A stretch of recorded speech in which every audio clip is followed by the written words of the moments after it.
ये जो पीटीआई की आज की कॉल थी और इस कॉल के साथ जो हुआ आज। जी, आज जो उनकी कॉल थी जिसको नुक्ता रूज कहा गया कि आज वो रूज होगा। इस्लामाबाद में तो कोई ऐसा सड़कों के ऊपर जो है कोई रूज नहीं नज़र आया। यहाँ उनकी जो कॉल थी कि अडयाला जेल के बाहर उन्होंने इकट्ठे होना था, उसकी भी इतलाएँ ये हैं कि वहाँ सलमान अकरम, राजा, लतीफ़ कोसा, महमूद खान अचकज़ई, वो अडयाला जाते हुए ही नाके पर रोक लिया गया उनको। एक सेनेटर, दो MNA अडयाला जेब के करीब वाले नाके, दागल नाके पर तक पहुंच पाए, और उनकी बहनें भी, जो विजुअल्स चल रहे थे, वो बैरिया में ही बैठी हुई थी। तो यहाँ तो काफ़ी वो था। KP में कुछ जगहों पे इतला है कि उनका शो अच्छा रहा PTI का, मगर वहाँ पे उनकी अपनी हुकूमत है, सो वो उस पे हैरानगी की कोई बात नहीं है। असल जो मुकाबला था, जो मसला था, या तमाम जो निगाहें ठहरी हुई थी वो पंजाब के ऊपर थी। तो पंजाब में कोई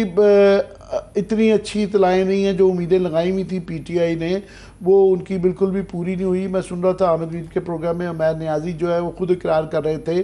कि वो उस तरह का शो नहीं हो सका। तो उनके उज़र थे कि जो पकड़ दकड़ बहुत रही थी, डर खौफ का एलिमेंट बहुत था, और लीडरशिप हमारी जो है जेलों में है, पकड़ी गई है। और अब ये इसका बात का तयन करना कि कितना ये डर खौफ का एलिमेंट था, कि फटीक फैक्टर था, थकावट क्या हो गई है PTI के वर्कर में, या ये लीडरशिप की आपस में कमी और आपस की लड़ाइयाँ कितना अफेक्ट हुआ, ये अब इसके ऊपर तजिया करेंगे। पर मैं चाह रहा हूँ कि पहले अपने कॉरेस्पॉन्डेंट से पूछ लें, ख़ास तौर पे कि वो क्या कह रहे हैं। जी, उनसे भी बिल्कुल आमिर साहब बात करेंगे। थोड़ा सा अगर मैं आपको ये पूछूं कि आपने जिस तरह कहा कि पंजाब पर नज़रें थीं, तो क्या PTI ये एक्सपेक्ट कर रही थी कि इस तरह के हालात में, जिसका वो खुद भी बार बार जिक्र कर रहे हैं, पहले से करते आ रहे हैं, कि वो कुछ कर पाएंगे? वर दे एक्सपेक्टिंग समथिंग बेटर? कोई ठीक उनकी ये जो उज़र हैं, वो बात ये है कि ये मामलात जो है, ये पकड़ धक्कड़ जो है पहले भी थी, मगर उसके बावजूद जो है PTI अपने लोग निकालने में हमेशा कामयाब हो जाती थी, बुरे तरीन हालात में भी।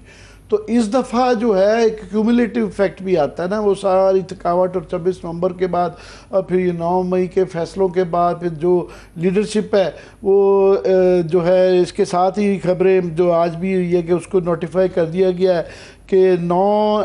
एक सेनेटर, MNA और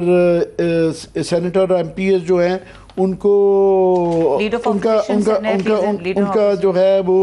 नोटिफाई करके उनको डिस्क्वालीफाई कर दिया गया है। साथ में जो शेख वकास अकरम, जो कि उनके प्रेस सेक्रेटरी और स्पोक्समैन हैं पार्टी के, तो उनको दिया गया है कि वो 40 दिन की गैर हाज़िरी के ऊपर जो है प्रोसेस शुरू करने के लिए स्पीकर साहब ने कहा है कि इनको भी डिस्क्वालिफिकेशन का प्रोसेस स्टार्ट किया जाए।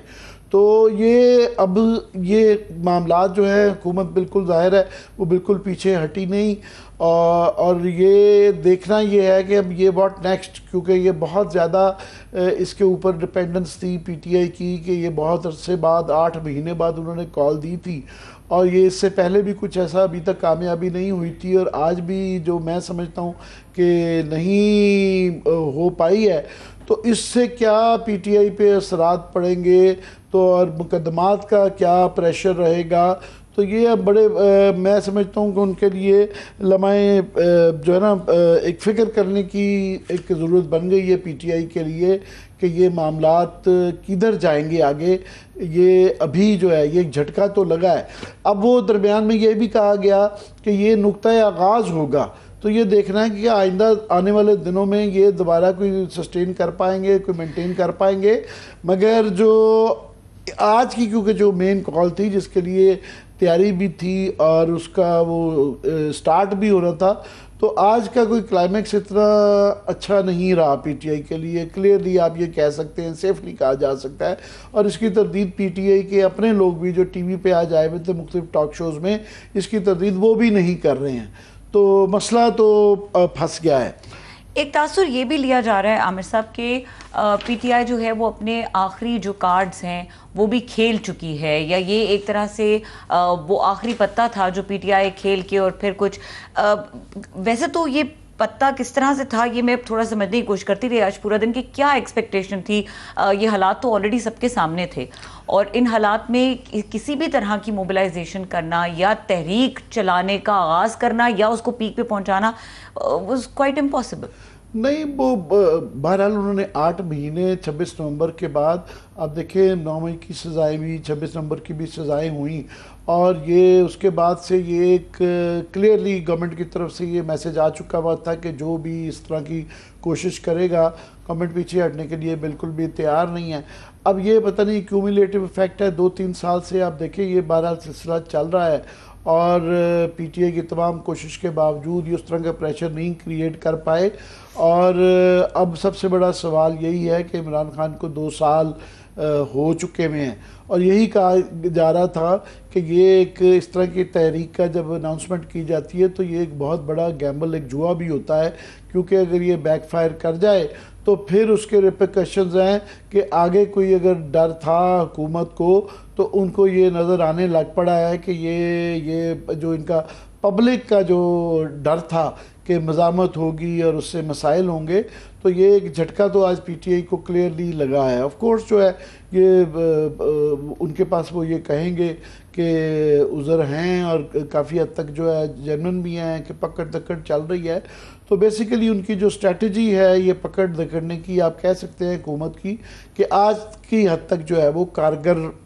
हुई है। अब ये जो नेक्स्ट इसका जो स्टेज ये है कि अभी बताया जा रहा है कि ये इसकी तफसीलात के उमर अयूब, शिबली सराज, फराज ताज गुल समेत जो है पीटीआई के 9 अरकान पार्लियामेंट जो है वो नाअहल अब करार दे दिए गए हैं और उसमें कौमी असम्बली की 5 सीट, सेनेट की 1, पंजाब असम्बली की 3 नशिस्तें शामिल हैं। अब इनके ऊपर बाई इलेक्शन है। सेनेट का तो फौरी तौर पे हो जाएगा कि ये शिबली फराज क्योंकि केपी से हैं तो वहाँ पे पीटीआई का ही सेनेटर आएगा, मगर बाकी जो उसमें वो भी फ़िलहाल काफ़ी सारे लोग भागे हुए भी हैं। और नेक्स्ट जो इतलाएँ आ रही हैं कि ये तकरीबन 40 से लेके 70 तक का फिगर बताया जा रहा है जिनके ऊपर 9 मई और 26 नवंबर के मुकदमात हैं। अभी 2 अदालतों से दहशतगर्दी की एंटी टेररिस्ट कोर्ट से जो है ये फैसले आए हैं, तो जब ये बाकी अदालतों से भी आएंगे तो ये 40 से लेके 70 तक है। उसके अंदर सबसे अहम जो बात है वो ये है कि केपी के कितने एमपीएस होंगे, क्योंकि केपी के अंदर जो मेजॉरिटी है